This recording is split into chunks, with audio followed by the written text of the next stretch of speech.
Hello friends, welcome to our YouTube channel. In this video I'm gonna show you how you can take a slow motion video in your POCO smartphone.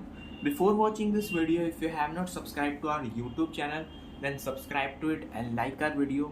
So let's start friends. First you have to open your camera like this, click on it, and here it is video and photo mode.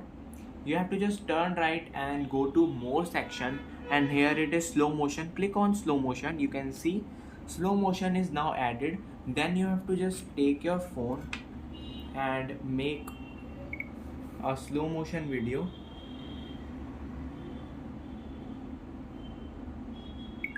Friends, you can see this.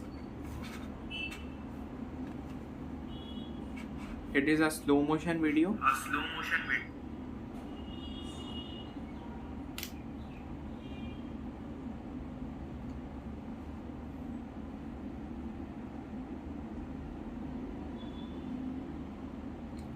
This is how you can take your slow motion video in your POCO smartphone.